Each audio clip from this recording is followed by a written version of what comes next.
the Door County Environmental Council Summer Program. I'm so happy you could be with us. My name is Steve Etaw. I'm the president of the Door County Environmental Council and a member of the board of directors, and I'm just so pleased to have you all here. We have for you tonight an excellent program with an outstanding speaker, and we will get to him fairly shortly, but in the interim you're going to have to put up with me for a little bit here. It won't be long. Sometimes people say to me, what is it that Door County Environmental Council does? And I want to just briefly tell you what we do and kind of what we stand for. We're really an environmental advocacy group. That's the best explanation for us. How does that differentiate us from any other environmental group? I think it's because we speak out on issues that are important, both positively and negatively. We're not against anyone, we're for the environment. That's what I always say. This year, we've been very busy. We've had some great programs. We had a program earlier this year on shoreland zoning. Shoreland zoning has had a substantial effect. The changes have had an effect on Door County, and we had Mariah Good from the planning department speak. Subsequent to that, we had a program on sustainable farming where we actually took bus tours out to farms with full buses of people and saw sustainable farming in practice and found out where the produce can, why it's better for you, and so on. We're also going to have an additional program this fall. We call it the Dark Skies program. It's on light pollution, and I hope you will all come to that. Should be over the course of a couple days. We're still firming up the plans on that, but basically preserving the darkness, if you will, in Door County, and why that's important to wildlife and why that's important to all of us. We also support at DCEC a very active Facebook page, and if you're not on our Facebook page, please avail yourself of that, and we've got various people here, Mike Barkey, who will follow me, and back here we've got Leslie Bowden. If you say, well, how do I get onto your Facebook page? How do I do this? I'm not familiar with it. Please see one of them, and we'll be happy to get you started, and I think once you get started, you'll see a lot of great articles on Facebook that are very timely, happened yesterday. We also have a website that we try to keep current, and we do a quarterly newsletter that contains great articles primarily written by our board of directors. In addition, the Door County Environmental Council takes stands at village, town, county meetings. We take positions on environmental aspects, positions, primarily pro-environment, and establish a dialogue with our elected officials.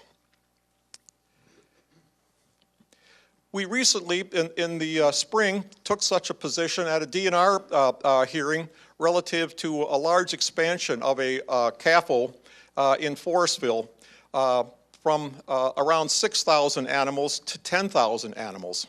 And you're going to hear more this evening about big ag and, unfortunately, pollution that comes from big ag.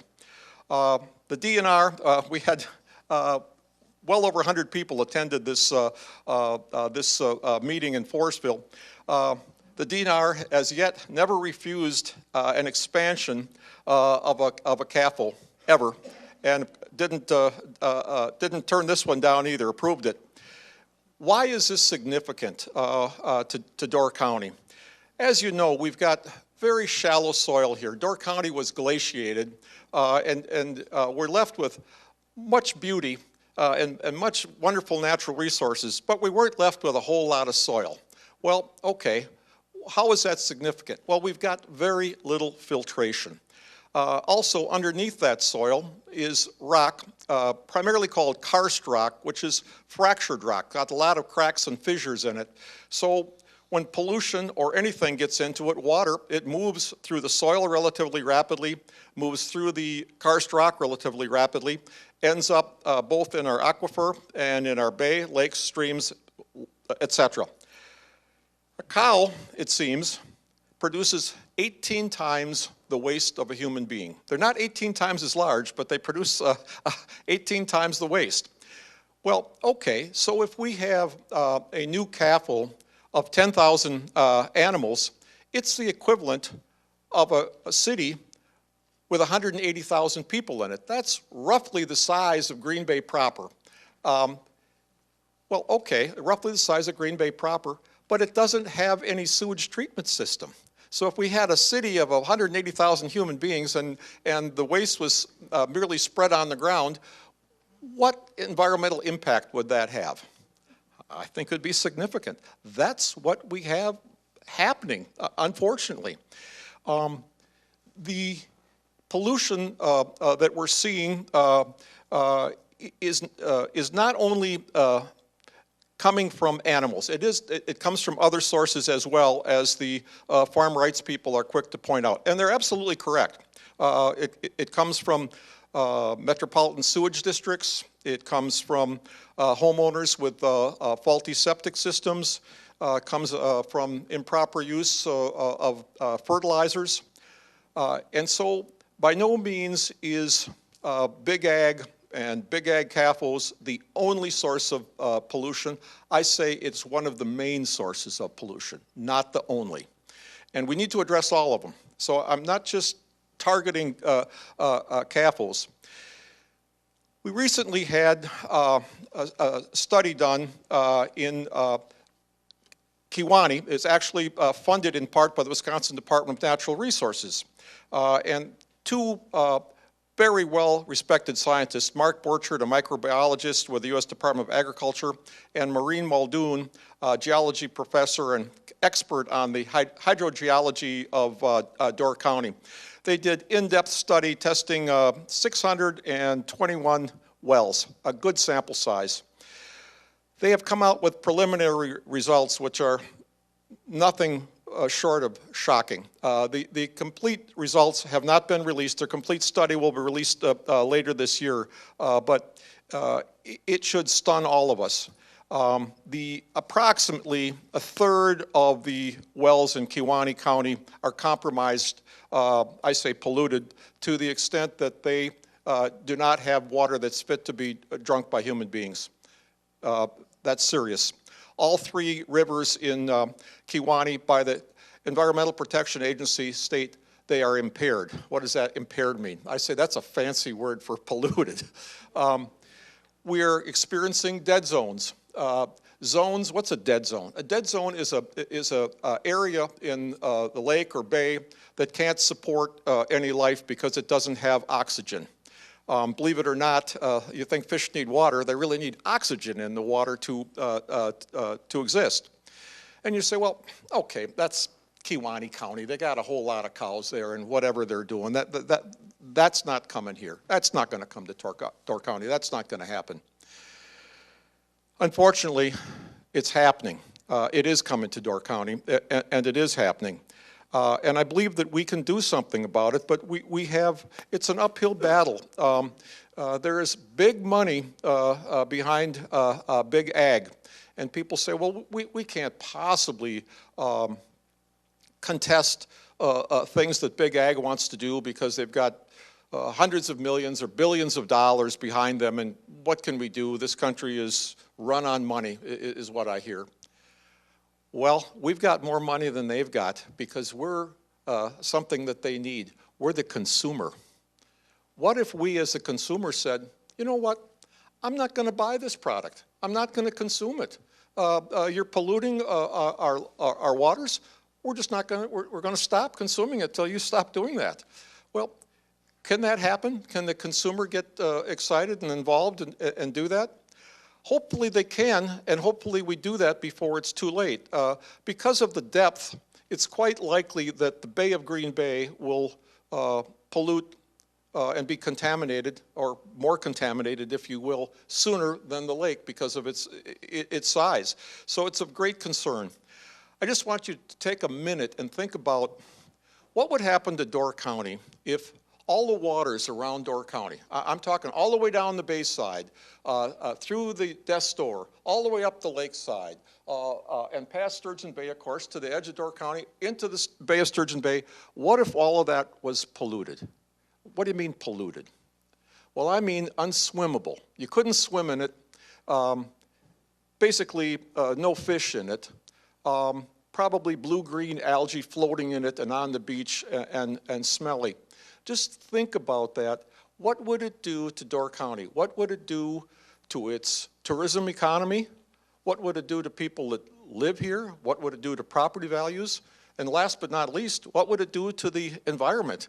Door County is unique. We have all kinds of interesting plants that are found nowhere else in the world. So this is vital stuff, and I'm going to stop with that because I'm out of information and out of expertise, but I want you to think about that, if you will.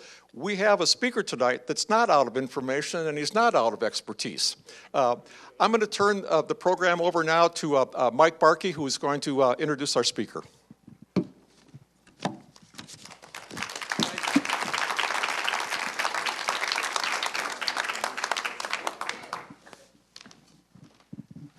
Welcome, everyone. My name is Mike Barkey. I'm the Vice President of the Door County Environmental Council and also a board member.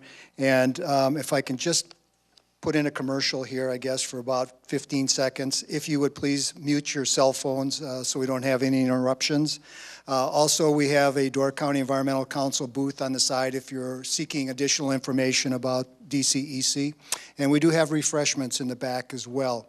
And I'm sure there will be a question and answer period after, and we'll have somebody with a microphone and we'll organize that so that we have a little bit of control, I guess, over people wanting to ask some questions, seeking some answers. So it's my pleasure tonight to introduce Cam Davis. Cam Davis is an author, lawyer, small business owner, political strategist, conservationist, volunteer, husband, and dad. For 2 terms, Cam served as President Barack Obama's Great Lakes Czar. In that capacity, he was the administration's liaison to Congress and coordinated 11 federal departments, including the White House Council on Environmental Quality, Departments of Interior, Homeland Security, Agriculture, Army Corps of Engineers, EPA, and others, implementing the largest Great Lakes-centric investment in U.S. history. Before that, he was president and CEO of the Alliance for the Great Lakes, a professor at the University of Michigan Law School, and litigating attorney. He started his career as a volunteer. This year, he has won honors for his Great Lakes work over 3 decades from the Environment and Climate Change Canada, the Great Lakes Advisory Board, and the Michigan Area of Concern Conference. And he is also 60,000 words into writing a new book about the fight to save the Great Lakes. After publishing his book, Confluence, using a family watershed concept covering his ancestors' service in the Revolutionary and Civil Wars, encounters with Abraham Lincoln, and even Bugs Malone's Northsiders in Prohibition-era Chicago, Cam discovered another passion, helping families tell their stories. This year he has founded Genoir, am I pronouncing that correctly? All right. With one simple philosophy, that biographies shouldn't be reserved only for billionaires, generals, and celebrities. Epic stories should be told about everyday people. After leaving the Obama administration on its final day, Cam joined GEI Consultants as vice president. Today he is most proud of being a dad, husband, and neighbor. He lives with his family in the restored home his great-grandparents bought in Evanston in 1928. You can visit him online at www.genoir, it's GENOIR.com. So without any further comment, I'll turn it over to Cam Davis.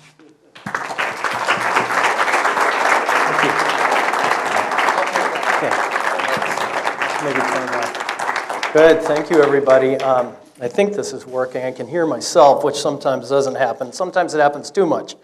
So it seems to be working. I really want to say thank you for turning out tonight. I know I've got some very good friends in the audience, like Penny Ann Roth and George and Judy Harmon. I feel like it's a homecoming. And thank you very, very much to the Door County Environmental Council. I cannot tell you, having just come from federal service for the past 8 years, how important it is to have voices, organizational voices, representing hundreds of people in communities around the Great Lakes in order to make the job of saving the Great Lakes easier. It's hard enough as it is, but it would be a whole lot harder without organizations like the Council. And thanks for everything that you all do in your daily lives. It makes a big, big difference. Look, I know we're all working overtime to save the environment that we care about, and especially the lakes that we love in the face of what seems like a relentless uphill battle. But I've got good news. The secret recipe for protecting the Great Lakes, it's a secret recipe that even Washington can't ignore, is out there. And Mike has asked me to come and speak to you and at last, long last, reveal the secret recipe for saving the Great Lakes. Generations have searched for the secret recipe. People have been willing to pay vast sums for this secret strategy. But today I'm going to pull back the shroud so that the secret to protecting the Great Lakes is here for all of you to know and to use. But I cannot reveal the secret strategy just yet. But I want to tell you a story. But first, it's on. I just got to hold it up closer. There you go. But I want to tell you a story first. And it's a story about a regional hero from this area, this region in the 1800s, that had some lessons that I think all of us can live by today. It was September of 1881, that time of year when the sky grows darker a little bit earlier.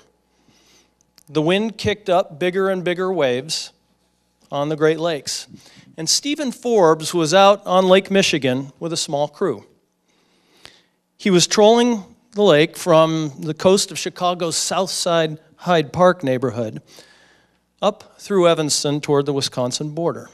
And as the sky grew darker, nice effect, by the way, turning out the lights, in anticipation of even more unpredictable weather, Forbes headed back to Chicago with his catch, where, with some trepidation, he pulled up to the city's docks at Streeterville, near where Navy Pier stands today. Now, Streeterville was not the kind of place that you ever wanted to go, let alone at night. Things like gambling, prostitution, and murder were rampant in Streeterville. It was a neighborhood that was kind of the precursor to the days of Al Capone that would follow decades later. In fact, this first guy in the picture was Captain Streeter, after whom Streeterville was named. You do not want to tangle with this guy. He opened saloons and all kinds of things out in that area that I mentioned before. And that's what it used to look like. That was his first shack out by where Navy Pier stands today. Still, Forbes didn't have much of a choice for docking his boat. He'd been warned about Streeterville ahead of time, so he unfolded his knife and put it in an open position in his pocket, ready for anything. Fortunately for Forbes, Streeterville was uncharacteristically quiet that night. He and his crew made it to their destination with their catch and without incident. Stephen A. Forbes was no ordinary fisherman. He was what was then called an economic biologist, working the waters to get a sense of fish population levels, population distribution, and food sources. A few years earlier, in 1875, as curator of the Natural History Museum at what was once Normal University in Illinois, Forbes began collecting freshwater fish species. He focused on Lake Michigan and the Illinois River, his work beginning to inform people about how Chicago's sewage overflows flowing downstream towards the Mississippi River was affecting those downstream areas. Forbes was born during a turbulent time. And this is part of why I want to tell you this story, because we're living in a turbulent time. In 1844, in a part of north central Illinois that had recently seen the after effects of the Black Hawk War. And about a decade later, the nation was increasingly sliding into massive divisions over slavery. Barely in his teens, Forbes read Harriet Beecher Stowe's Uncle Tom's Cabin about the plight of slaves. The book may have prompted Forbes to attend Freeport, Illinois' debate in 1858 between Abraham Lincoln and Stephen Douglas, then vying for a Senate seat. At the debate, Lincoln and Douglas parried over the dominating issue of the day, slavery. Lincoln opened the debate, impressing the 14-year-old Forbes as virtuous with his stance against that unjust institution. When it was time for rebuttal, Douglas grew more aggressive, criticizing his opponents for their stance against slavery. The crowd in Freeport grew more and more raucous every time Douglas criticized slavery's opponents. And at one point, Douglas pointed out that when Lincoln spoke, Democrats didn't interrupt him. Unable to hold back, young Forbes shouted out from the crowd that maybe that was because Lincoln didn't take the offensive position of being for slavery. Though adults around him told the boy to stay in his place, Lincoln himself seemed to vindicate Forbes by commenting that Democrats treated Lincoln courteously not because they agreed with him, but because he, Lincoln, treated Democrats as gentlemen should be treated, which brought cheers from the audience. There was a strong commitment to education in Forbes' family, so the 14-year-old entered Beloit College some 30 miles to the north over the border in Wisconsin, and there he showed strong signs of being a philosopher. He penned an essay entitled "Do Noble Things" and argued that every person is drawn at some level by their nature to act with a sense of high ideals. I am trying to teach my 14-year-old son about similar things right now. So I am impressed when a 14-year-old boy is thinking about high ideals. It was this sense of virtue that probably led Forbes to enlist in the 7th Illinois Volunteer Cavalry Regiment for the state of Illinois when he was 17 years old, as divisions over slavery broke into the open, pitting North against South. His service led him on a tour of duty into Tennessee. And from there, he and his unit rode further into the South, advancing past Corinth, Mississippi, to figure out the whereabouts of their enemy. Forbes, now deep into Confederate territory, carried an important dispatch that he was to deliver to a Union cavalry outpost. The dirt roads over which he rode were twisty and uncertain. Then, from seemingly nowhere, a cloud of Confederates swarmed Forbes. With no way out, and seeing his predicament, the Federal cavalryman shredded his dispatch and hid its fragments in his gun's holster. Forbes was taken to be interrogated by one of the Confederacy's most infamous generals, Pierre Beauregard. Some of you may remember that name, as he was the subject of a statute that was just taken down in New Orleans earlier this year. From there, he was sent to a southern prison outside of Macon, Georgia, where not long afterward, he contracted malaria and sank into a deep depression about the horrific conditions inside the prison. Forbes later recovered and was traded back to rejoin his unit in time to participate in a raid that laid the groundwork for the Union taking Vicksburg, Mississippi, the next year. And that, in turn, made a name for Ulysses Grant, helped the Union reclaim the Mississippi River, and ultimately win the war. But in some ways, Forbes was still a prisoner. His time in Georgia, witnessing extreme inhumanity, weighted by his own depression, impacted him profoundly. He reflected later in life that through the stupor of malaria, he observed that the relationship among fellow prisoners was vital to their survival. The fate of one prisoner relied on the fate of others, and vice versa. The key to survival was the strength of these interpersonal linkages.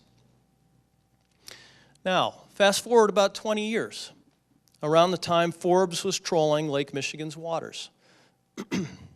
At a time when most naturalists simply counted, collected, and classified organisms, he was casting for more, trying to understand how certain fish were associated with their prey and their predators. His work led him to head the Illinois State Natural History Survey, serve as state entomologist, and ultimately chair the University of Illinois' entomology department. Though he did not know it then, he was in the process of founding the field of ecology in North America to understand biological linkages.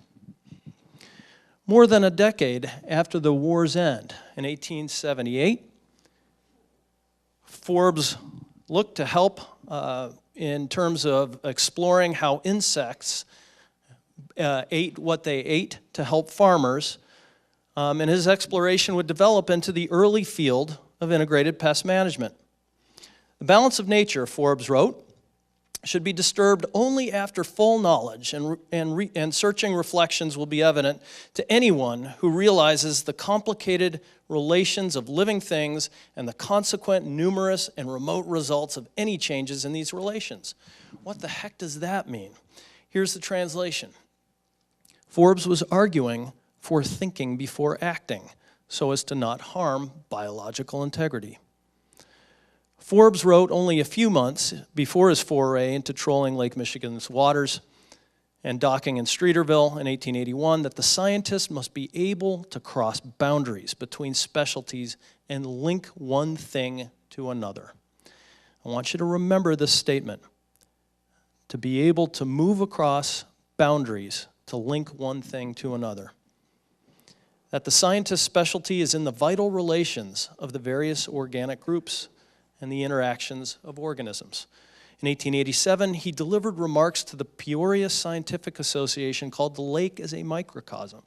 He reconstituted and delivered these remarks at a commencement speech at Indiana University 130 years ago, marshaling the evidence that he had gathered from his work on Lake Mendota here in Wisconsin and Lakes Michigan and Superior, among others, to argue that whatever affects any species in an ecosystem complex must speedily have its influence of some sort upon the whole assemblage. What did he mean? As much as the importance about relationships began to form in his mind during his Civil War prison experience, Forbes was advocating that we look at vital linkages, look at outside influences to understand how it is making an impact. Vital comes from vitalis, Latin for of or belonging to life, and Forbes was proselytizing about the connections among living things for the fundamentals of life to function. It wasn't just about understanding science, it was about acting on science. We can only rest satisfied, he said, when the conditions of life for our people have actually improved. And of course, Forbes wasn't alone thinking about the integration of life systems or thinking before acting. Others studying the lakes and from the region complemented his work, like Victor Shelford of the University of Illinois and Henry Chandler Coles of the University of Chicago, who used the dunes at the southern end of Lake Michigan as his subject. And of course, Aldo Leopold, about a half century later, all from our region, the Great Lakes region. So there's the story that I wanted to tell you. And believe me, I wasn't just asking you to sit through a fun story. There's a point to all of this. Forbes lived in times of tremendous social and political upheaval, just like we are today. But he pointed to the secret recipe I said I'd reveal, and that is, we have to forge new and sustained vital relations with seemingly disparate stakeholders, something that the council is trying to do. We have to be prevention-oriented. It's the only way we can keep from forever being behind the eight ball. And third, we have to understand outside influences that can make our already tough jobs harder, or easier for that matter. And here's what I mean. Linkages among various political, economic, and social dynamics, among others, are increasingly playing a role, I'd argue the largest role, in the fate of the lakes that we all love. We need to understand these linkages so that we can proactively prevent harm to public and ecological health. A century ago, our look at vital relations was mostly about probing biological linkages between individual species or plant communities or predator-prey relationships. Today, if we want to shape the ecosystem and public health to improve the lives, our own lives, as Forbes would have argued, we have to look beyond biological, chemical, and physical linkages. In addition to those, we have to look at and anticipate political, economic, financial, technological, informational, and even changes in the media as they may affect the Great Lakes. So let's take a look at a few of just those. On the economic side, one thing to watch, and you've heard a little bit about this already tonight, is economic trends, especially as they relate to agricultural changes. According to the Federal Reserve Bank of Chicago, agriculture in this region has been experiencing a downturn since 2014, with little sign of abatement. Households with small farm income relied on off-farm income to get by, whereas large farm operations relied on agriculture for most of their income. Agricultural debt is rising in many quarters. Michigan and Wisconsin had the highest rates of bankruptcies per 10,000 farms, whereas Iowa had the lowest within the Chicago Fed region. And the forces that otherwise buffer against these trends to help producers are otherwise uncertain. For example, shifts in trade policy, something that we continue to hear about in the news from the Trump administration.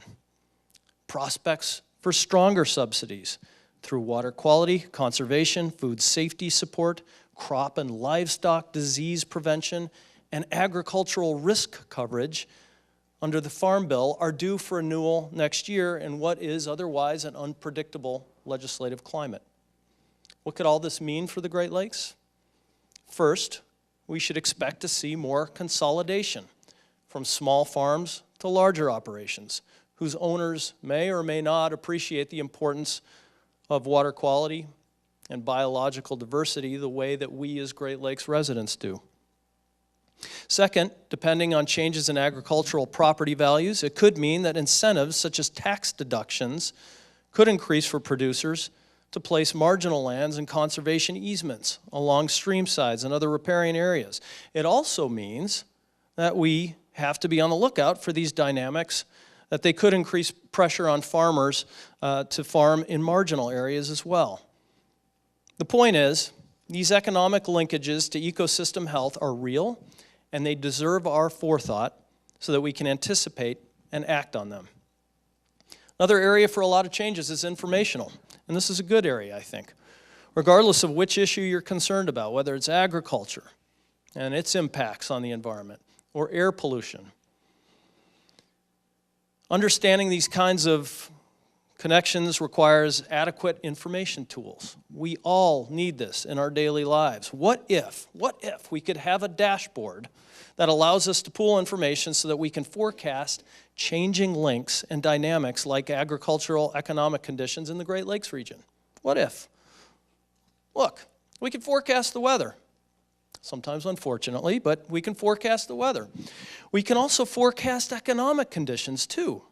For example, national economic indicators showed consumer sales, sales of cars and light trucks, household net worth, and some sales, home sales, trailing off in 2006 through 2007 and heading into the 2008 recession.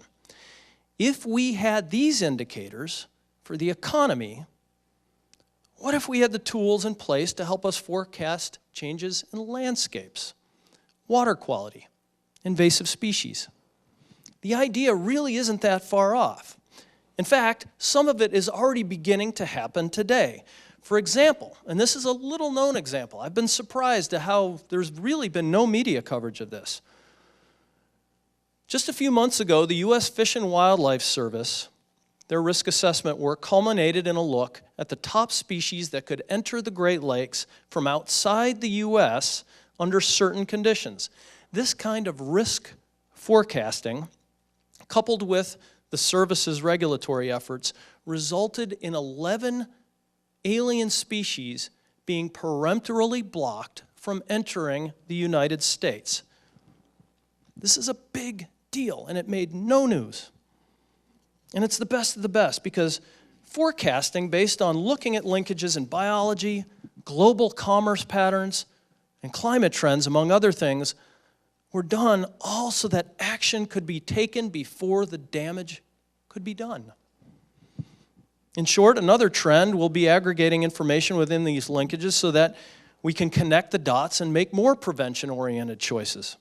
An information system that's accessible by the Great Lakes community, that's us, has even more power than just helping everyone anticipate and prevent problems. Its beneficiaries include, for example, businesses, which depend on lowering risk and uncertainty in their supply chains and their operations, on government agencies that often need lots of lead time, I know, before they can act, citizens who want to understand trends in the Great Lakes and therefore their health to inform those decisions, and researchers working to fathom even more drivers for ecosystem stress. Fortunately, experts are working on these kinds of information systems already. The Great Lakes Commission and the Nature Conservancy, for example, are working on a blue accounting system to help track progress under our region's collective ecological, economic, and social goals. Really, really important. But what about the linkage between Great Lakes health and funding? Now, this is an easy one. Funding is the currency that allows all of us to be able to understand and act. There's rarely been a day that goes by since I left the administration when I'm not asked, well, what will happen to the Great Lakes Restoration Initiative? That's the funding program that Mike mentioned at the outset in the introduction. Well, as we all, I think, know by now, the Trump White House proposed in May of FY18 a budget that zeroed out or eliminated the GLRI, the Restoration Initiative, taking it from $300 million a year to zero. It was a grave affront to the very states that swung the election. But before leaving the Obama administration, I was confident that the GLRI would survive, and I'm confident today. And that is because we have collectively built an incredibly strong bipartisan wall around this program. But the GLRI isn't it's only as strong as agencies' base budgets are that can support it. And these are the budgets that support agency staff in administering programs like the GLRI to ensure that they're effective. If budget and staff cuts affect the agency as a whole, the agency may be in a position of considering using part of the GLRI to fund other efforts and programs. We don't want to see that. We want to see programs like the Great Lakes Restoration Initiative directed at what? At that. We want to see those programs lasered in on restoring that. In other words, you can have a fully funded GLRI, but see the erosion of surrounding agency budgets, and the net effect is still the same. A severely compromised budget leads to a severely compromised ecosystem. Stephen Forbes would have argued that you can't just afford to be scientists or professors or researchers or lawyers like me. We all have to be budget advocates too. After all, budgets are not just numbers. They are a statement of our values.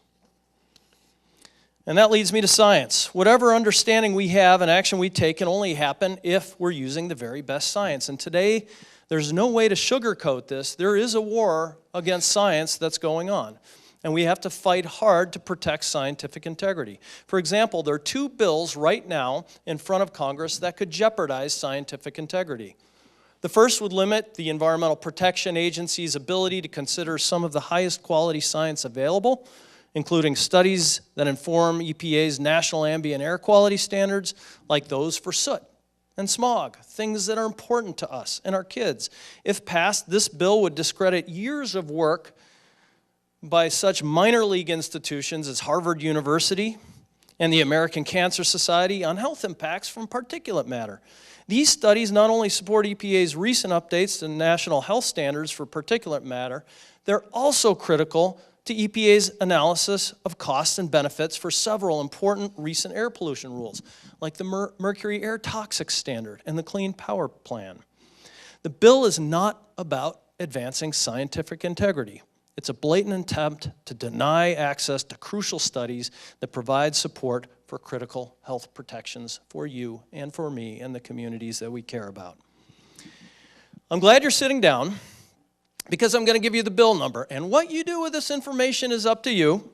But the bill number is HR 1430, and the title of the bill, and this is what really gets me, the title of the bill is the Honest Act. It has passed the full House and is waiting on Senate action. The second bill, H.R. 1431, the Science Advisory Board Act of 2017, is the more honestly named of the two bills in that it is actually about the EPA's Science Advisory Board, but that's about where any legitimacy stops. H.R. 1431 would change EPA's Science Advisory Board's peer review process to unfairly limit participation by qualified scientific experts, slant the balance of interests reflected in the board, and create a significant disincentive for researchers to support advances that protect people from harmful pollutants. This bill, if passed, would significantly weaken EPA's ability and credibility in protecting public health, your grandchildren's health, your lake's health. This is happening in addition to news that the agency leadership isn't waiting for these bills to pass.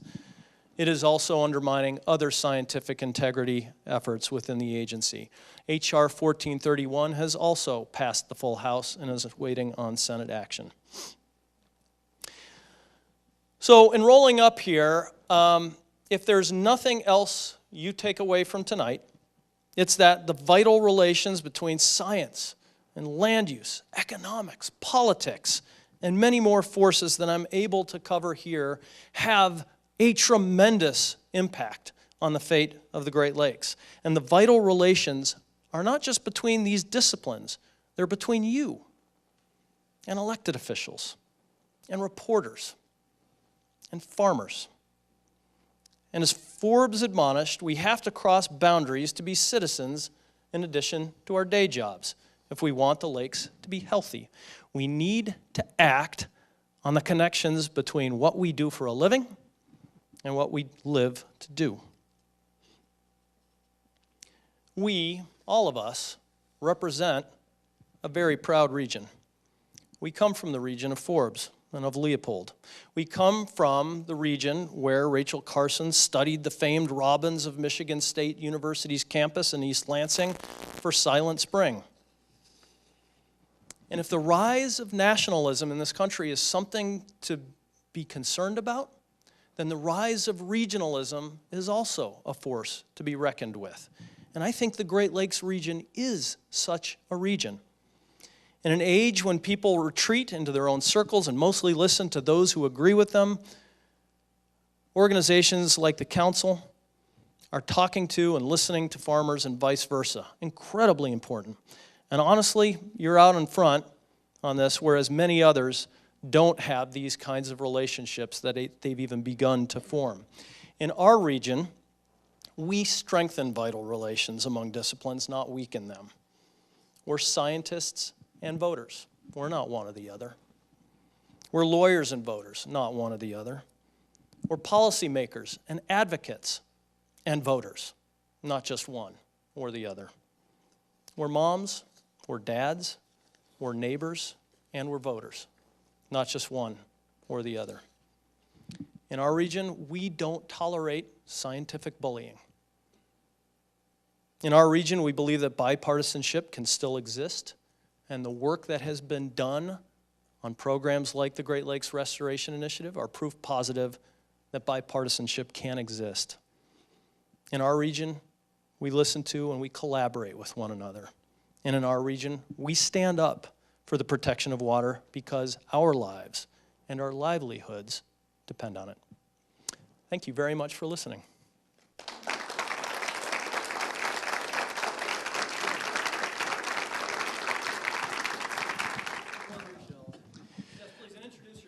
Wayne Kudig from Fish Creek. I'm with the Climate Change Coalition of Door County and Celebrate Earth Week, which is coming back to you between April 22nd and 29th to honor Governor Nelson's creation of Earth Day.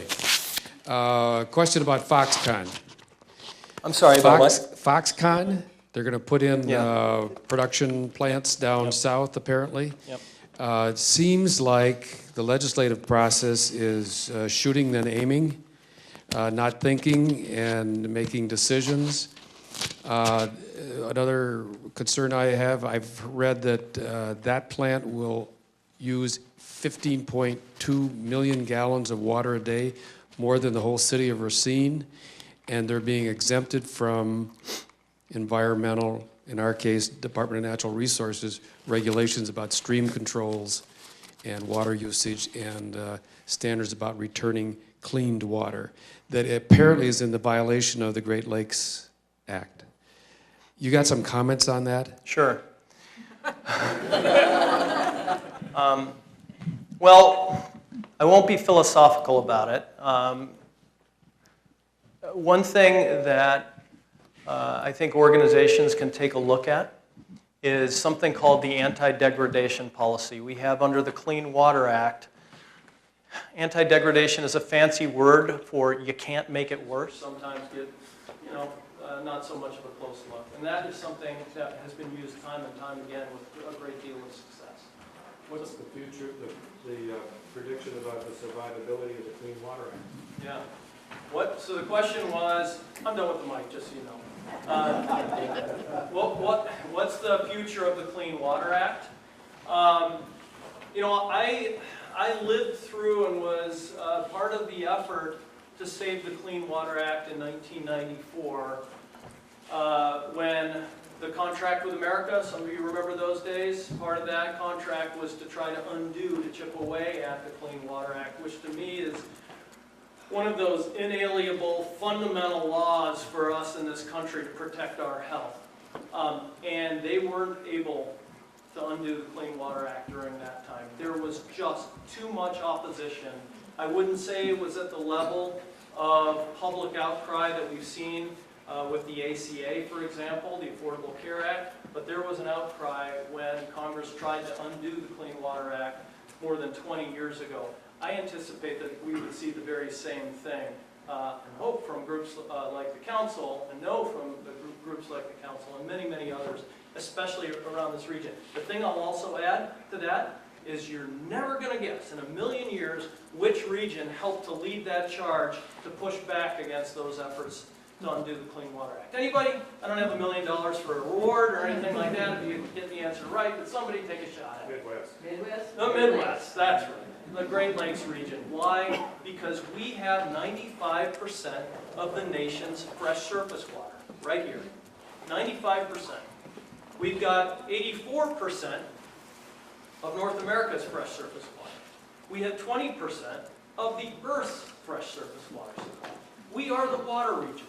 And when you mess with things like the Clean Water Act, this is the region that goes to Washington and fights really hard to protect those key statutes. And it will do that again. Yes, please. And just introduce yourself, if you don't mind. My name is Steve Anderson. I'm a trustee of the Nature Conservancy. My wife and I have been involved in the Great Lakes Initiative of the Conservancy. We met last year in Buffalo, New York, and out of that meeting came an idea on linkages that raises this question. It's important for us to be individually proactive in protecting our Great Lakes, but the leverage comes from national organizations and local organizations working together and coordinating their efforts. I think there are 6 to 8 national organizations working on Great Lakes initiatives. From your perspective, are they coordinating? Are they leveraging their capacity to make change through their working with one another? You bring a unique perspective, I think, to that question. Good, thank you, Steve. So the question was, are many of the organizations on the national level and many others coordinated to help save the Great Lakes? And the answer is yes. I mean, it's really a yes. I'm not even qualifying it by saying some of the time or most of the time, it's a yes. And they coordinate very closely through something called the Healing Our Waters Coalition, which was built about 10 years ago to do exactly this, to help promote a Great Lakes program and to take organizations like the Council, like the Alliance for the Great Lakes, like the National Wildlife Federation, and make sure that they're speaking with one unified voice. They did this because they were hearing from legislators in Congress, look, you've got everybody coming at us with all these different requests. It's really important that you prioritize and get us, one set of requests. So that's what they did. To me, the question isn't so much whether the environmental organizations are coordinated. I think they are. To me, it is, can we get other stakeholders involved in the effort? Can we get more business voices involved in helping to save the Great Lakes? And I think the answer is yes, and we're seeing some of this now. The Council of Great Lakes Industries out of Ann Arbor has been a terrific advocate for Great Lakes programs and sustainability around the region. We're seeing microbreweries organize around the Great Lakes. Craft beer makers organize because they understand that the #1 ingredient is what? Exactly. So, to me, it's not so much about the environmental groups. I think they're already strong, they're well organized, they're coordinated. It's helping to communicate to others why they may not see the direct impact that clean water has on them right away, but there is an impact, and they need to voice up to help because it's in their own self-interest to be just as organized as conservation groups are. Thanks for the question. Yes, Penny. I'm wondering if manure is a big problem for water quality, and particularly if manure is a big problem for water quality, why aren't we doing more with biomass as a source of energy? I mean, if you turned it into energy, it'd be gone. So why are we doing more with biomass if manure is such a big deal? And I think there is a fair amount of development going on to basically use manure as an energy source. You've heard of that term biodigesters. They are being used more and more frequently. So I think a lot of people are trying to move in that direction. Sometimes it can be a funding issue, and sometimes it can just be an issue of getting producers. This is what I learned in federal government. I always used to call them farmers, but then I was taught that you got to call them producers. Should, get to know what they are and learn about them more. And I think it's starting to happen. They can get money by generating their own energy. Yeah. I think it's starting to happen. That's another area is the tech development side of things. There's a lot of tech development going on to help conserve water, to help return water at least in as good a shape as it was, taken out and used. And that's a frontier that is just under development like you wouldn't believe. It seems like every city now has, in the Midwest, a water hub or a water technology incubator, whereas we really didn't have any about 10 years ago or so. Yes, please.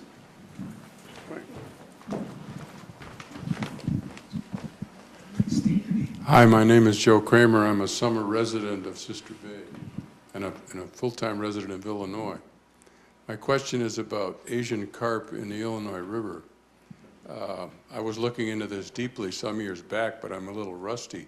The Illinois DNR was, and I hope still is, actively netting just tons of Asian carp to keep the pressure down from them escaping into Lake Michigan. Do you know do you have any perspective on that? Are they still doing that, or is their funding threatened in what they're doing? Thank you for the question. The question is Illinois still netting Asian carp in the Illinois River system to try to reduce population levels, to reduce the risk of Asian carp getting into Lake Michigan? And the answer is yes. Not only is it yes, but I think that that's actually one of the most effective tools that we have. In other parts of the world where Asian carp come from, those populations have actually been depleted because they've been netted out and they are consumed. I continue to think that we should use technology and engineering to help in the battle against silver and bighead carp in particular. But these fish actually have a value as pet food, as fertilizer, as a protein source. The second part of your question was about funding, and is the funding there? Well, the Illinois DNR relies about 100% on the Great Lakes Restoration Initiative to help with those fishing efforts. And had the effort or the attempt to zero out the GLRI been successful, Illinois, in its current budgetary state, would not have been able to keep up that fight with that netting. We would have seen then, I don't even know how many times increase in the risk to Lake Michigan would have happened from there. But budgets matter. That federal budget is paying for those state efforts. That's another reason why we got to have these federal budget programs until Illinois is able to turn those things around. I actually have a question for you, which is, why are any of you seasonal residents here and living in Illinois? I don't get it. That's reversed, I think. All right, next question. Yeah, we're here. We'll get the microphone up to you in a second. I'll get to you. I won't forget you. My name is Marcus Ritter, and I went to one of those caseful meetings where they had the guy from the U.S. Department of something or other. And anyway, he told us that there's no real need for distilled water anymore because the osmotic filters are just as good as. And so what do you say to a farmer who says to his neighbor that has polluted wells, why don't you just take this osmotic filter and install it and you'll be safe? What's the attitude towards using osmotic filters to reduce farm runoff? Okay. Part of my concern is in the size of the operations out there, and those are not cheap technologies to use. The larger these operations become, the more cost prohibitive it is to be able to use those technologies. And my concern is not about whether we have agriculture or not. Of course, we need that. But it's how big these operations are becoming. And you heard this, at the introduction. Local governments have a role to play here. One of the things that I think organizations and people can do is start to look at ordinances that can get out in front of these problems before they get too big. Because you can only fit so many head of cattle on an acre of land before you overwhelm the carrying capacity of that property. So, I think it's a good question. My concern is that, and I see this not just in the ag world, but in many others, technology can only get you so far. If you don't exercise and you don't eat right and you don't take care of yourself, yeah, you can go in and have surgery, but then you're trying to undo a problem, you're trying to fix a problem. You're not really trying to prevent it from happening in the first place. I think that's my concern. So we did have a question up here in front. If we have the microphone, I'm trying to be fair to people when they get their hands up insofar as I can put an order to this. All right, does that work? Yes, and introduce yourself. I'm Carol Sills, formerly on the board of DCEC, and my question pertains to how the Great Lakes powers that be can influence mining. For instance, this thing, the Menominee River, is threatened with you're familiar with it, I'm sure. At some level. At some level. Yeah. So that's my question. Yeah. So I think one of the key things that's really important whenever you're concerned about any issue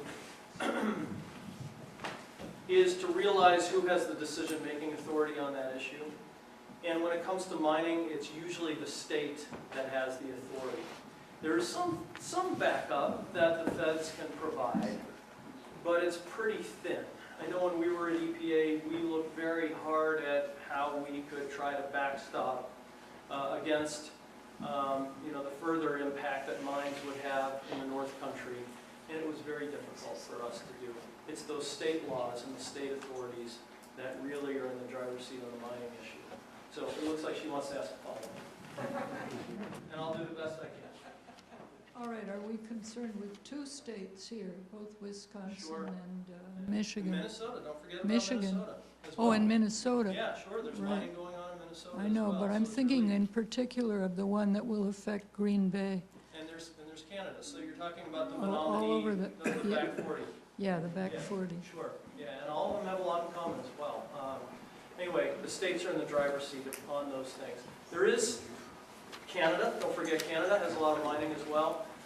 There's something called the Great Lakes Water Quality Agreement between the U.S. and Canada, and it doesn't really have the kind of force of being able to use it in a court of law, but it does have moral authority that can often be very effective as well. So the Great Lakes Water Quality Agreement is something I would look into. Right, and the Native American tribes are very active. Very, very out active. front to Yes. protect the water.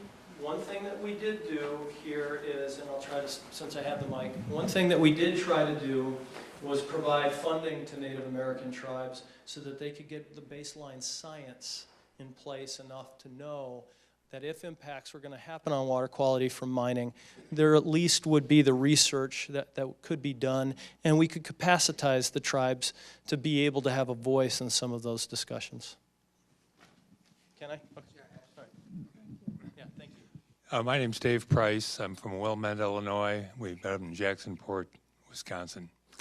And my question is about the St. Lawrence Seaway, that many of the ocean freighters coming into the St. Lawrence Seaway fill up their hulls with water from the ocean and all kinds of invasive species.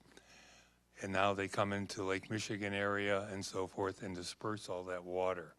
What are we doing to control the ships that are coming through the St. Lawrence Seaway? What are we doing to control invasive species that come in through ballast water tanks? Actually, there's been a lot of movement on that in the past several years. It used to be that that was the primary vector for invasive species getting into the Great Lakes. I'm not aware of any new invasive species that has come in through a ballast tank since probably 2006, 2007. Part of the reason for that is a practice that has been established called ballast water exchange.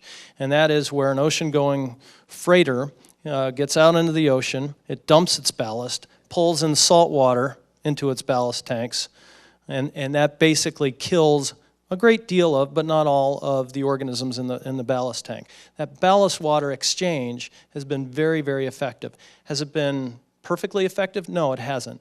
So in addition to that, there has been an effort through the International Maritime Organization to now start to get baseline technology standards in place globally to deal with this problem of invasive species coming in through ballast tanks. What's really interesting about this, you're going to like this, is when EPA came up with rules, and the Coast Guard has its own rules on ballast tanks, a couple of years ago, we fought really hard to preserve that ballast water exchange within EPA's rules, in addition to the technology. We wanted, until the technology had been on board and proven effective for a long time, we wanted to preserve that ballast water exchange practice. And it was a really hard fight. And the fight hasn't ended. Right now, there's a bill in front of Congress to try to make uniform protections across the country for ballast water discharges. What's wrong with that? That's a good thing, right? Well, not necessarily. The Great Lakes are pretty different from the coasts in one small way. We don't have salt, so we have a very different ecology here than the coasts do. But I am concerned that some of the bills that are floating around in front of Congress, while they might do the good thing of harmonizing from authority to authority, and I think that is a good thing, they don't necessarily recognize the difference in ecosystems that I think that they need to. Wow, what happened? You guys are so shy at first, and now all of a sudden, we're going to be here till 11 o'clock because you're not shy. My name's Diana Hackbarth, and it's my husband David. We're all from Illinois. But I just was thinking about, in Illinois we have very many members of Congress who are Democrats who I think have some regard for the Great Lakes. But I guess I'm curious about the folks up here. We have a lot of Republicans. I guess my question is, what are their feelings? Since we all here have feelings for the Great Lakes and revere them and value them, how is the gang from here voting in Congress? Are they voting to deregulate all of this stuff? I guess I'm wondering, how could you live around here and not have the same feelings? But hey, I'm just asking. Well, I'll try to answer the best I can. It kind of depends. My job was to work with these members, senators and actual congressmen and congresswomen, and I always felt very strongly that, look, if you are a parent taking your kid to the beach, it doesn't matter if you're a Republican or a Democrat, you want your kids to not be swallowing pathogens, from manure. If you drink water, How many of you drink water? It doesn't matter if you're a Democrat or a Republican, all right? So I think that, part of it has been about who's communicating to which members and in which ways. There's also been a great effort to try to help legislators understand how the Great Lakes are an economic driver for this region as well. It used to be that, we just talked about the environment. Well, now more and more data, research has come out showing that, in fact, the Great Lakes support a $7 billion sport fishery. Those are some big figures, and they get people's attention. So there's no way I can answer your question in a kind of one-size-fits-all way. I can tell you that when I would meet with Republican legislators, some would say, yes, I'm in favor of the Great Lakes, and yes, I will protect them, and some of them have done that. Some would say, look, I'm not against the Great Lakes, but this is just not a priority for me. I've had Democrats do the same thing, which is, yeah, I'm supportive, but it's not a priority for me. And I've had others that are out there in front champion. So I don't know, in this region anyway, that label makes a big difference. I don't even know if I'm answering your question because I can't get in the heads of individual voters. But I can tell you that from my experience in working with these legislators, and that's Republicans and Democrats, one thing that I heard, and this was without exception, was, look, if you, Cam, show me the results of the money that we are appropriating to you through the Great Lakes Restoration Initiative, I will continue to be supportive. That is almost an exact word-for-word quote from a Republican senator. So it makes a big difference. So, okay, but I've done a lot of lobbying too. So you're suggesting that data changes people's minds. I'm having trouble believing that. No, I mean, for some, data can be influential, but what I am telling you is that personal stories from constituents, that makes all the difference in the world. You go into an office and you say these 5 magic words, this is important to me, and you're a constituent, that makes more difference than just about any data you can come up with. Thanks for the question. My name is Buzz Enroth. I live over in Fish Creek, and I'm going to give when I'm not overseas, but full time, yes. And this is going to be, I'm going to give you a softball because that was a challenging question. No, I was interested in a little bit more about the Healing Our Waterways Coalition. Seems to me that an organization like that would be really in a strong position in terms of advocacy. And one of the thoughts I had was, you didn't mention anything about the tourism industry of the lakes. I'm kind of thinking that's got to be up in the top money makers. Sport fishing, $7 billion, part of that. Just wondering if they interface at all with the tourism, Chamber of Commerce, the sport fishing, all that kind of stuff. And also, the easy question is, I assume they have a web page and just Google it, right? Yeah, Healing Our Waters, Great Lakes Coalition. Yeah, so Buzz, the answer to your question is, again, it depends. The Chambers of Commerce have been very supportive, and they've been pretty organized as well, with leadership out of the Detroit Chamber of Commerce. Other sectors, I haven't seen as much in terms of being organized. There might be individual hotels or individual hospitality units that have been supportive, but I don't see, for example, the Midwest Association of Hospitality Managers. There is no such thing, so don't Google that. I just made it up. I don't see any organization like that to help keep that sector organized. But again, I think part of it is just communicating, telling the story as to why that is important to them, because connecting those dots makes a big difference, and it's not really apparent to everybody. All right, and then I'll leave it to you to pass the mic back. Jim Schwingle, we're weekend residents of Door County.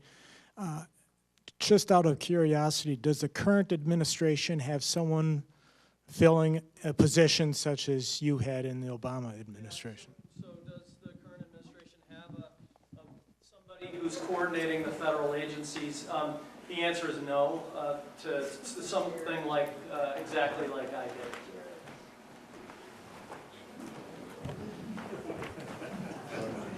Behind you. Hi, my name is Phil Hansotia. I'm a full-time resident of Ellison Bay. With as complex a situation as you describe, with the number of sources of support for the undercutting of the measures that you recommend, there has to be financing at the bottom of it all. So if you have a handle on the sources of funding for the efforts that are opposed to the recommendations that you're making, there could be public education and boycotting of goods and services that are generated by individuals who are causing the problem that we're talking about. Yeah, well, you heard from Steve early on that you can vote with your dollars. I know I do. I think it's tremendously effective. The barrier is that, and you know, you see a lot of this going on more and more in different contexts these days. The problem is that not everybody has the information about, you know, how to buy and what to buy, what not to buy, you know, things like that. So I think, you know, part of the challenge there isn't so much that people aren't willing and want to do the right thing with their dollars. It may be more that there are not as many kind of efforts out there to connect the dots for people. I see that as the barrier on that front. I mean, you just look at, somebody was asking me about BP. You know, you look at what happened with BP in 2007 with its whiting facility. This was something that we worked on a lot at that time when I was at the Alliance for the Great Lakes. I mean, people stopped going to BP to get their gas because of that. I mean, and that didn't, you know, take any kind of information connection of the dots. That was just reading the media. But that was such a massive national news item. You know, when you're talking about protecting the peninsula, you know, against some kind of a local influence, you know, you can't rely on the national media to pick that up and inform people. So I think that's the barrier.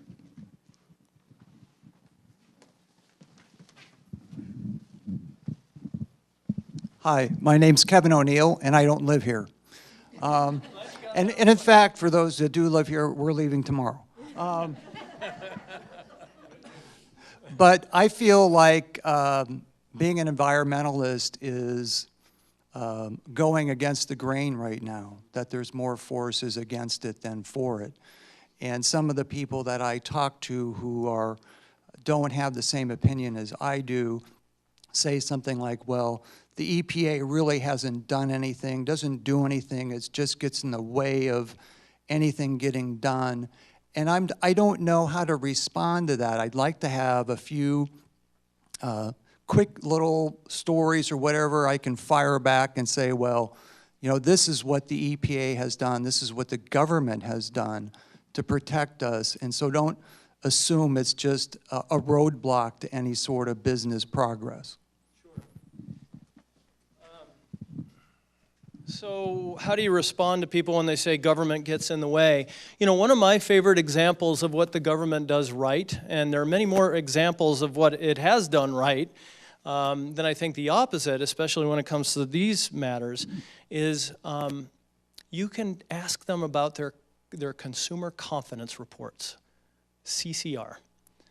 A consumer confidence report is something that a municipal water supplier is required to put out to its ratepayers, people who consume water, if you're not on a private well, that shows what the levels of different pollutants are in that water supply. And it has to do that under law, that's government, and the EPA oversees those state and municipal efforts to put out those consumer confidence reports.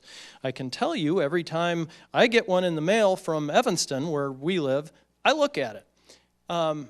There's nobody else that's doing that. You know, when you pick up a liter of bottled water or something like that at a gas station, there's no consumer confidence report that tells you how long that bottle has been sitting on the shelf. So maybe ask somebody if they've ever looked at their consumer confidence report. And that's just one example that comes to mind. And there are many others as well. Thank you. Great question. Never gotten that one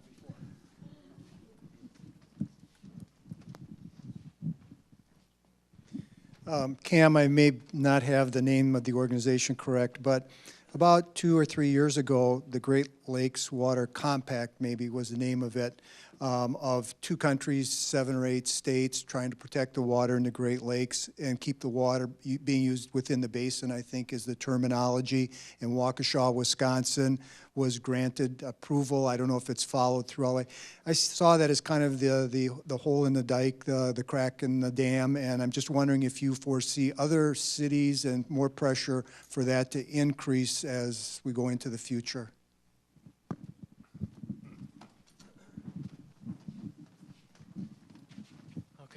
Thank you.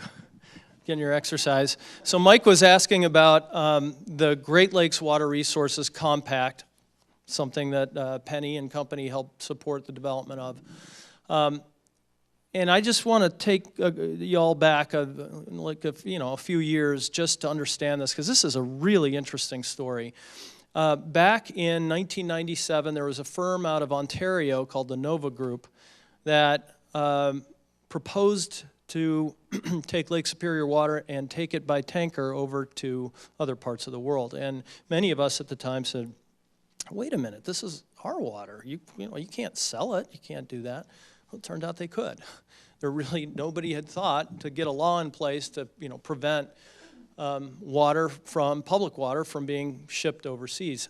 So the answer to that effort was to come up with this policy called the Compact, which essentially puts water conservation rules and practices into place among the Great Lakes states, and then there's a mirror agreement with the 2 Canadian provinces as well. So your question about Waukesha, which was just granted permission to take water from Lake Michigan and send it back, is not the kind of thing that typically should be allowed under the Compact, because Waukesha is partially outside of the Great Lakes drainage basin. I don't see that kind of thing happening very often, if ever again. Waukesha, there were many of us who helped to actually write the compact, and I think you can ask anybody who was part of that effort. Waukesha was already a proposal way before the official application was put in. So the fact that Waukesha got an okay to do that, and it's partially in the basin, and it has to send that water back to the Great Lakes, is not a surprise to anybody who was involved in that. I don't see that kind of thing happening very often, if not ever again. I certainly don't see it happening on a large scale. And that is because water is extremely heavy and energy intensive to move. Just pick up a gallon of it and walk around with it for a few minutes. I mean, you're going to get a good workout. Imagine trying to move millions of gallons through a pipeline, maybe even uphill, things like that. You talk to municipal water agencies, and they will tell you that their energy bill to move water, to treat water, to send it back, that's their most expensive item on their energy bill. So it's just cost prohibitive to move water great distances and in massive quantities. So I think the economics of water movement alone helps to safeguard the Great Lakes. Having said that, I've been around long enough to know, never ever think that you're safe. You always got to keep on the lookout. I'll get to you in a second here. Hi, Brenda Linehan, a seasonal resident here, and one of those others from Illinois. You and I were talking earlier about the BP arrangement and the energy facility down there, and I was glad to hear your response to that. But I also want to say that perhaps a few years ago, maybe 5, 6, 7, wasn't it near us in Mundelein or Arlington Heights that they were granted the use of Lake Michigan water? It went to court, and I think it was settled in favor of that area in Illinois. So I'm wondering, because at the time I was thinking, I don't know how they can deny. And when you say they, you're not talking about BP. No, that was another topic you and I were talking about before, but I'm talking about the decision, I think, went in the favor of Mundelein or Arlington Heights, and they were granted access to using water from Lake Michigan. Yeah. And so I mean, it seems like, why not? Yeah. Why would it just be our communities around Lake Michigan? Right. So Illinois operates under some slightly different rules than everybody else does, which is probably why you escape to Door County as much as you can. But Illinois operates under a consent decree that's been lodged under the U.S. Supreme Court for decades and decades and decades that regulates how much water Illinois can take out. And Illinois is limited to 3,200 cubic feet per second of water from Lake Michigan that can be removed. The way that communities to the west of the Basin Divide can get water is if Illinois is reducing the amount of water that's otherwise being taken out. So in other words, as long as Illinois is staying under that 100 cubic feet per second limit, if it's doing water conservation in one way, then it can send water out in another way. Do I think that's fair? I don't. But that was the deal that was struck. Illinois, I should say, not so much Illinois, but I should say Chicago is doing some really interesting things. For example, because so many of you are from Illinois, like I am, so I don't hold it against you, McCormick Place has, just in case you were wondering by all my comments, McCormick Place has one of the largest green rooftops anywhere in the world.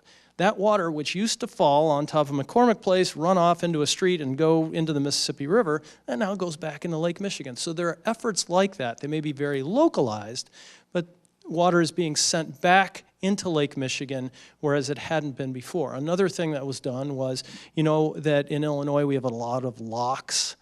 Those used to be very leaky, and some of them have been shored up, which means that not as much water is going through the Illinois River system. And that has helped. So that's a very long answer to your question, but as long as Illinois is staying under that threshold, it's allowed to do that. And that is something that's written into this compact.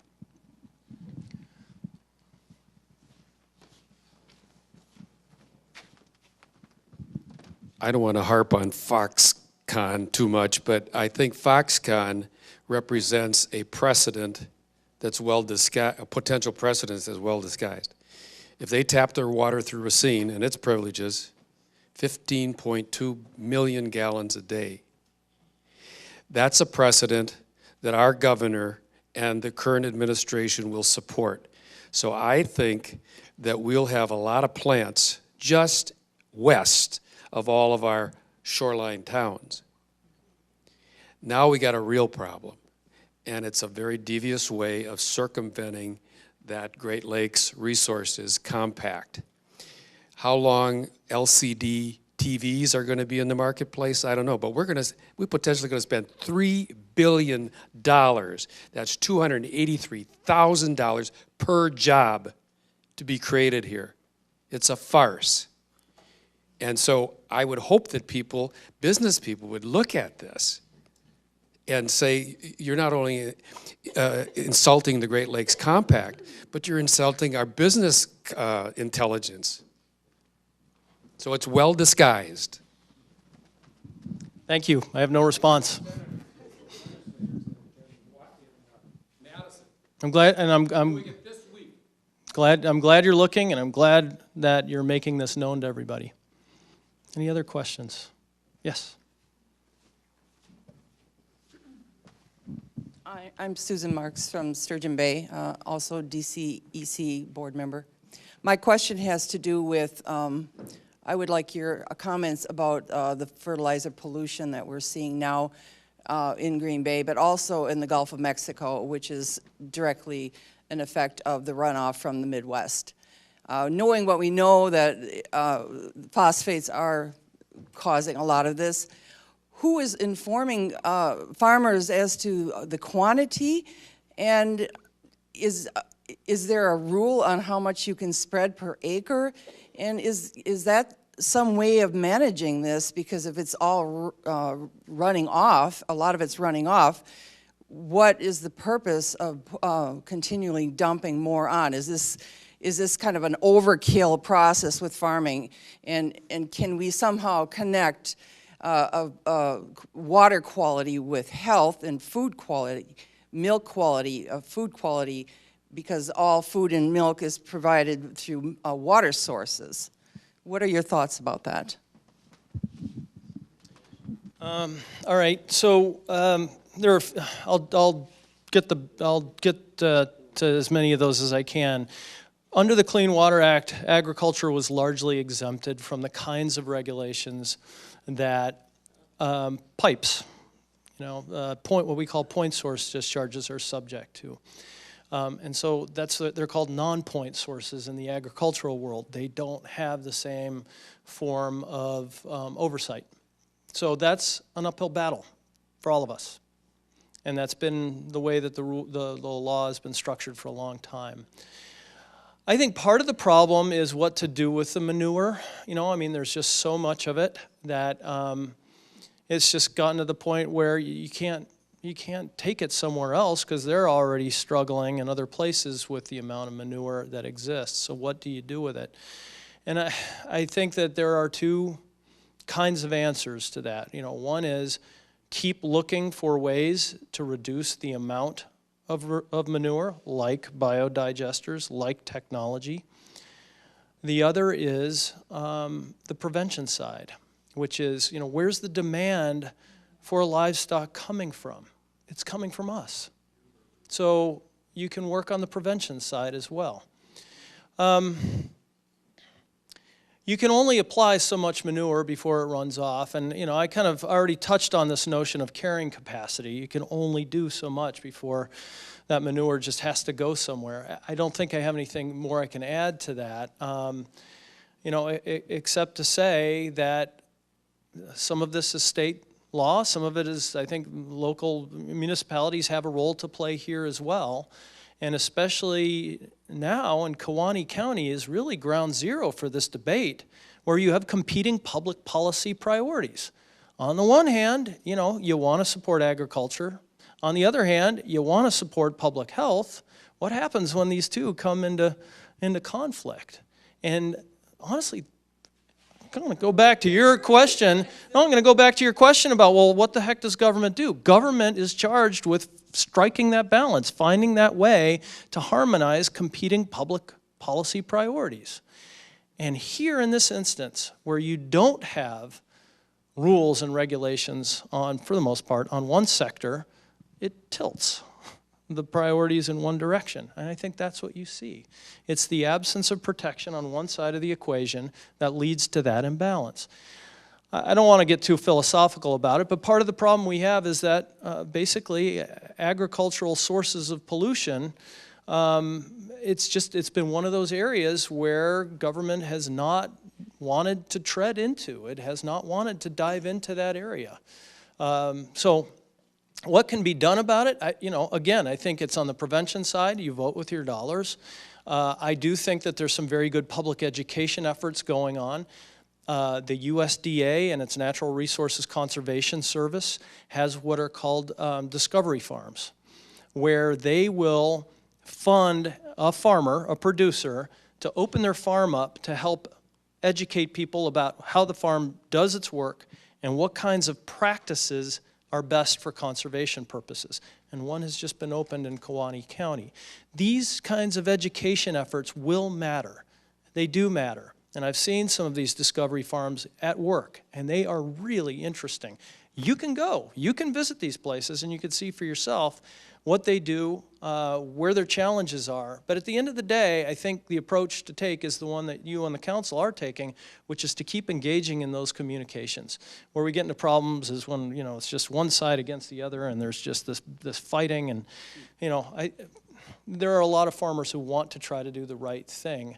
But some friendly pressure, along with communications, along with these discovery farms, I think can help in the long run. I got to tell you, you're asking a question that is a great question, and it's incredibly complex. And I've spent 30 years trying to figure this problem out, and I still have a really hard time doing it because it is so complex. There is no silver bullet on this one. Are university ag programs, are they suppressing the science that we need to be discussing on this, or are they helping move us forward in this? Yeah, our university ag programs suppressing the science on this. I think the frustration is that we're not seeing progress fast enough. It's not that we're seeing progress at all. Part of the problem is that what we call best management practices, the kinds of things that you want to see farmers do, would be put into place, but we weren't necessarily monitoring to see how well they were doing, and then use that information to help inform other producers to do the same kind of thing. That is starting to change.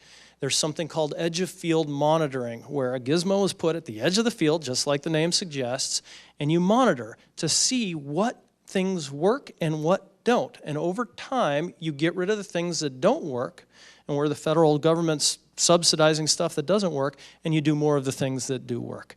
And that is happening more and more and more. Look, we all run our lives that way. I'd like to think that we do, that we learn from our mistakes and we try to keep doing better.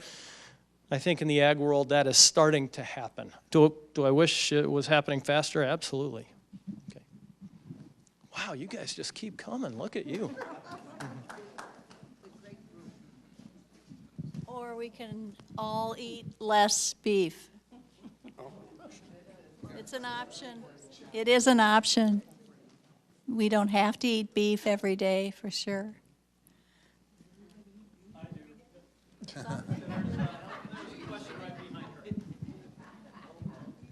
I do. Jean Levitt, summer resident of Bailey's Harbor. Just my question was, the CAFOs that are in Kiwanis, are they mostly milk cows? Therefore, you want to drink less milk and eat less cheese.